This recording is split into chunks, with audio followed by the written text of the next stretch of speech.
Sabah alarm çalıyor. 7 saat uyumuşsun ama sanki gece boyunca çalışmış gibisin. Gün içinde dağ taş taşımadın.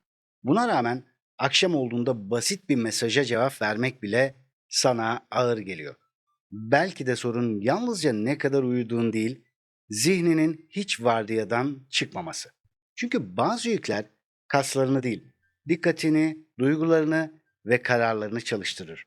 Üstelik çoğunu yük olarak bile görmezsin. Sevgili dost, bugün birlikte zihninde sessizce çalışan 7 yükü bulacağız. Neden sürekli yorgunsun onu konuşacağız. Sonunda hangisinin enerjini daha çok tükettiğini anlayacak ve önümüzdeki 72 saat içinde uygulayabileceğin tek bir değişikliği seçeceksin.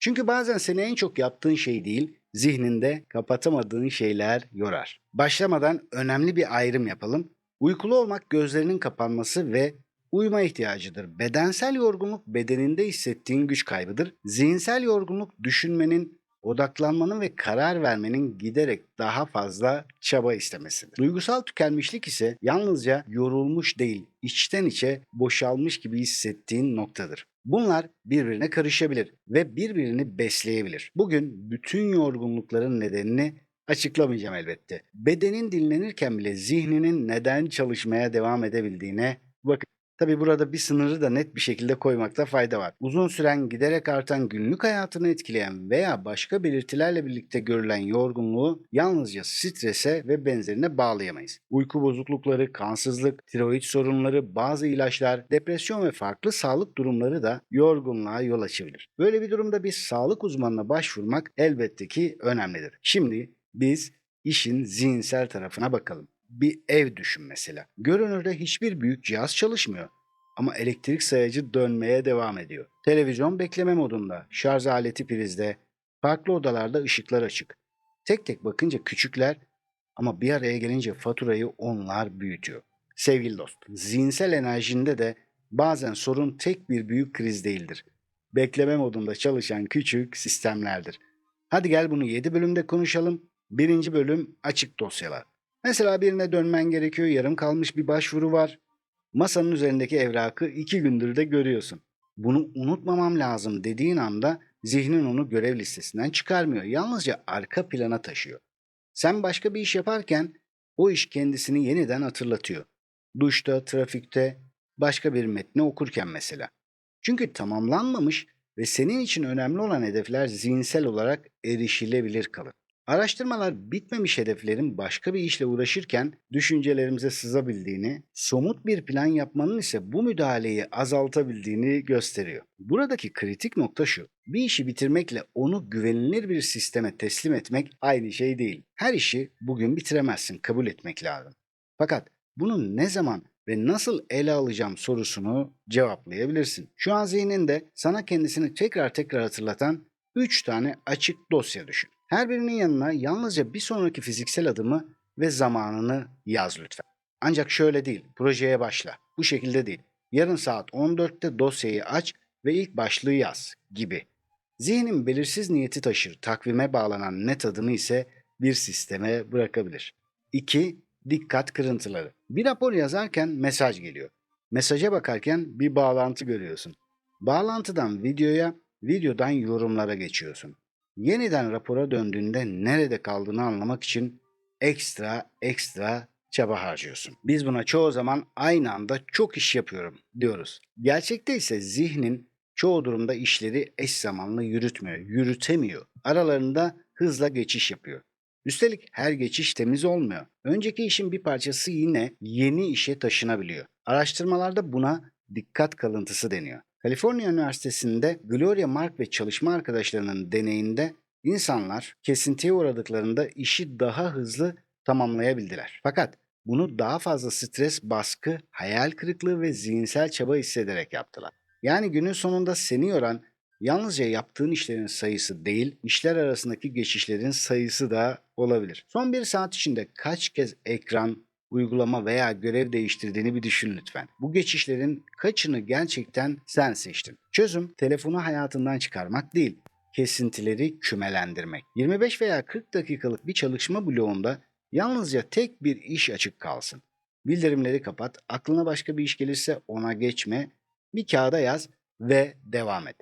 Mesajlarını da gün boyunca rastgele değil, belirlediğin zamanlarda kontrol etmeyi dene. Farkı hemen göreceksin. 3. Karar kalabalığı. Ne giyeceğim? Önce hangi işe başlayacağım? Bu mesaja şimdi mi döneyim? Akşam yürüyüşe mi çıkayım? Dinleneyim mi? Tek tek hiçbiri büyük kararlar değil. Fakat gün boyunca sürekli karşılaştırmak ve yeniden seçmek zihinsel bir çaba istiyor. Burada popüler bir iddiayı düzeltmek gerekiyor. Her karar irade kasını tüketir ve günün sonunda iraden biter cümlesi kesinleşmiş bir bilimsel gerçek değildir. Ego tükenmesi adı verilen bu model büyük tekrar çalışmalarında beklenen kadar tutarlı çıkmamıştır. Çok seçenek de herkesi her koşulda felç etmiyor. Kararın karmaşıklığı, zaman baskısı ve ne istediğini bilip bilmemen sonucu değiştiriyor. Ama bu kararların bedava olduğu anlamına gelmez. Özellikle belirsiz ve tekrar eden seçimler dikkat ister. Sorun bazen karar sayısından çok aynı önemsiz kararı her gün yeniden müzakere etmendir. Günlük hayatında tekrar verdiğin 3 küçük karar bul. Önemli kararlar değil, önemsiz kararları sadeleştir. Bir gece önce ertesi günün ilk işini belirle. Yürüyüş günlerini önceden seç. Sık yaptığın sağlıklı seçimler için birkaç varsayılan oluştur. Bazen küçük kurallar özgürlüğünü azaltmaz. Önemli şeyler için zihninde yer açar. 4. Nöbetçi zihin. Telefon çalıyor, kötü bir haber mi? Patron kısa cevap veriyor, bir sorun mu var? Çocuğun mesajına dönmüyor, ya başına bir şey mi geldi? Bir toplantıda söylenenleri dinlemek yerine yüz ifadelerini ve ses tonlarını analiz ediyorsun, insanların senden memnun olup olmadığını kontrol ediyorsun ya da ettiğini zannediyorsun. Bu zihnin tehdit tarama sistemidir. Gerçek tehlikede çok değerlidir.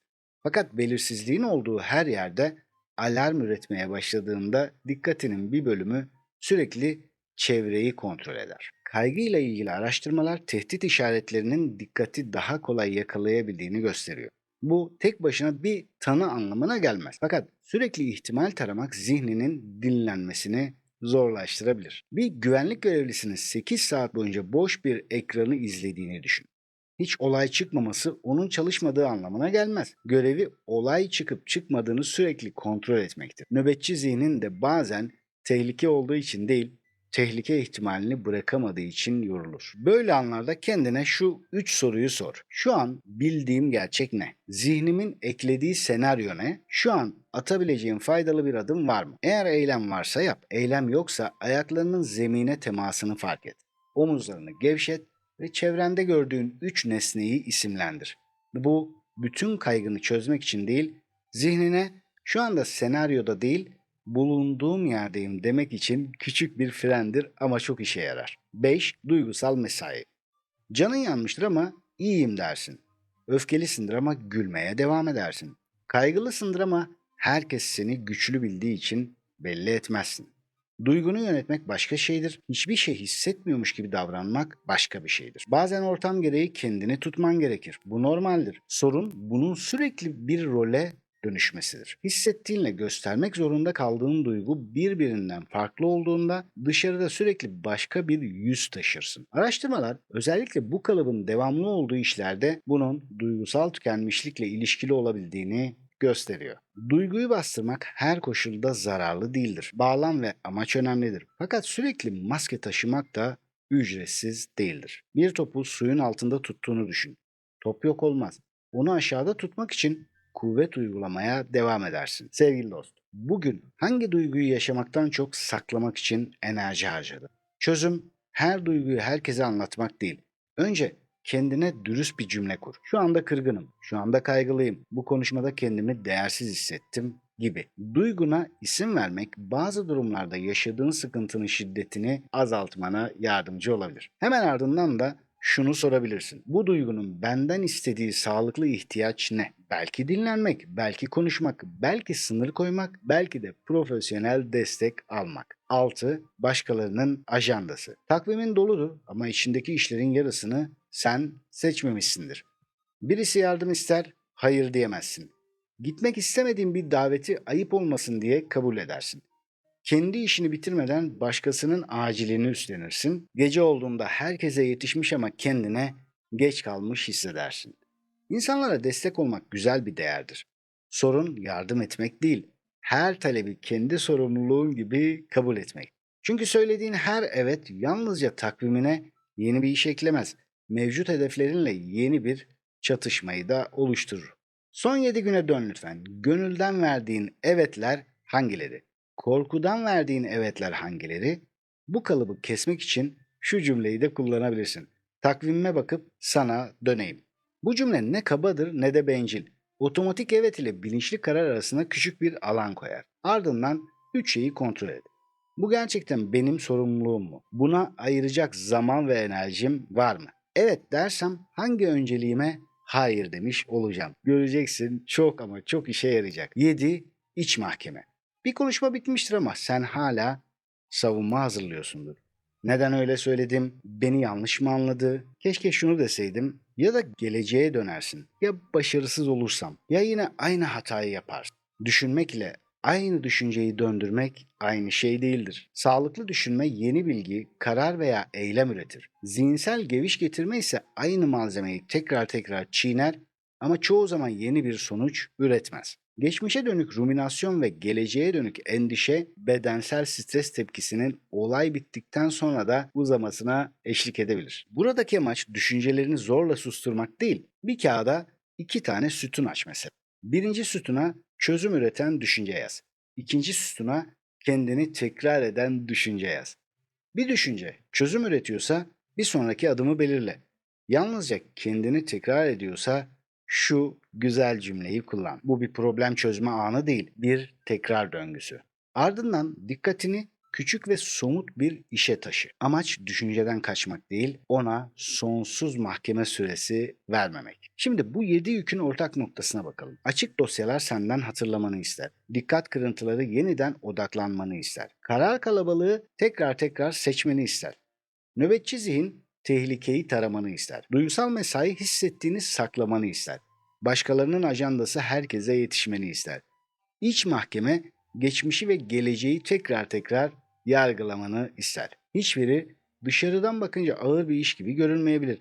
Fakat hepsi senden sürekli bir zihinsel işlem talep eder. Evin elektrik sayacı bu yüzden dönüyordu. Tek bir büyük cihaz yüzünden değil, bekleme modunda bırakılmış 7 ayrı sistem yüzünden. Sevgili dost, eğer bu görünmez yükleri yalnızca fark etmek değil, sana hizmet etmeyen düşünce ve davranış kalıpları üzerinde daha derin çalışmak istiyorsan seni 2, 3, 4 Ekim'de Manavgat'ta Vita Silva Otel'de gerçekleştireceğimiz 5. Bilinçaltı Dönüşüm Kampımıza davet ediyorum. Daha önceki 4 kampımızdan katılımcılar %100 memnuniyetle ayrıldı. Burada 3 gün boyunca bilinçaltı kalıpları, duygusal yükler, finansal döngüler, affetme, hayat amacı ve kazanan zihin üzerine birlikte çalışacağız. Kamp sonrasında da 21 günlük entegrasyon sürecimiz olacak. Detaylara videonun açıklama bölümündeki bağlantıdan istersen ulaşabilir ve daha fazla bilgi alabilirsin. Şimdi gelelim bugünden başlayabileceğin uygulamaya. Hani videonun başında konuşmuştuk. 7 görünmez yük taraması. Şunu unutma. Farkındalık davranışa dönüşmediğinde 8. açık dosyaya dönüşebilir. Kağıdına 7 başlığı alt alta yaz lütfen. Açık dosyalar, dikkat kırıntıları, karar kalabalığı, nöbetçi zihin, duygusal mesai, başkalarının ajandası ve iç mahkeme. Her birine 0'dan 10'a kadar puan ver. 0 hayatımda neredeyse yok. 10 enerjimi çok belirgin biçimde tüketiyor demek. Ardından her başlığın yanına son 3 günden gözlenebilir tek bir kanıt yaz. Telefon dikkatimi dağıtıyor yerine dün metin yazarken 20 dakika içinde 6 kez WhatsApp'a baktım gibi somut olsun. Sınır koyamıyorum yerine Perşembe günü istemediğim halde 2 işi kabul ettim gibi. En yüksek puanlı 1 veya 2 yükü daire içine al. 7'sini birden değiştirmeye çalışma. Önümüzdeki 72 saat için yalnızca tek bir davranış deneyi seç. Açık dosya ise 3 işe bir sonraki adım ve zaman ver. Dikkat kırıntıları ise günde 2 tek iş bloğu yap. Karar kalabalığıysa tekrar eden 2 karar için varsayılan belirle. Nöbetçi zihinse gerçek senaryo eylem sorularını kullan. Duygusal mesai ise günde bir kez duygunu ve ihtiyacını adlandır. Başkalarının ajandasıysa yeni taleplerde takvime bakıp döneyim de. İç mahkeme ise 2 sütun uygulamasını yap. Konuşmuştuk 7. bölümde. Her akşam aynı saatte enerjine 0'dan 10'a kadar puan ver ve seçtiğin davranışı yapıp yapmadığını işaretle. 3 gün sonunda mucize arama. Küçük bir değişim ara. Akşam zihnin biraz daha mı sakin? Bir işe başlamak biraz daha mı kolay? Aynı düşünceye daha az mı dönüyorsun? Enerjin bir puan bile değişti mi? Bu uygulama kendine tanı koymak için değil, hayatında hangi yükün hangi sonucu oluşturduğunu gözlemlemek için küçük bir deney. Sevgili dost, sabah dinlenmemiş kalktığında kendine hemen bende motivasyon yok deme. Belki motivasyonsuz değilsin, belki zihnin gece gündüz görünmeyen bir vardiyada çalışıyor. Yorgunluğun her zaman tek bir nedeni yoktur. Bazen uykuya, bazen bedenine, bazen de profesyonel desteğe bakman gerekebilir. Ama bazen daha fazla güç toplamaya çalışmadan önce hangi görünmez yükü taşıdığını görmen gerekir. Bu 7 yükten hangisi sende daha yüksek çıktı? Yorumlara yükün adını ve seçtiğin 72 saatlik deneyi yazmak ister misin? Belki senin fark ettiğin şey başka birinin de kendi yükünü görmesine yardımcı olabilir. Bu serinin yeni döneminde zihnin görünmeyen kurallarını günlük hayatın içinden çözmeye devam edeceğiz. Bu içeriklerin devamını istiyorsan henüz abone değilsen abone olmayı düşünebilirsin. Henüz beğen tuşuna basmadıysan beğen tuşuna da basabilirsin. Sevgili dost, bazen dinlenmek hiçbir şey yapmamak değildir. Bazen dinlenmek artık taşımaman gereken şeyi yerine bırakmaktır. Bugün Bilinçaltı Kodlar serisinin 23. bölümünde görünmeyen yükler üzerine konuştuk. Neden sürekli yorgunsun üzerine konuştuk. Elimden geldiğince çözümleri de sundum. Yeni videolarda görüşene kadar kendine çok iyi bak diyeceğim. Ama lütfen Doğu Türkistan'ı, Filistin'i, zulmedenleri, zulme maruz kalanlar için yapabileceğin şeyler olduğunu, onlar için dua edebileceğini, sosyal medyada paylaşıp hatırlatabileceğini, bütçen nispetinde yardım yapabileceğini ve boykot yaparak çok sağlam bir duruş gösterebileceğini unutma. Yeni videolarda görüşene kadar kendine çok iyi bak. Sevgiler, selamlar.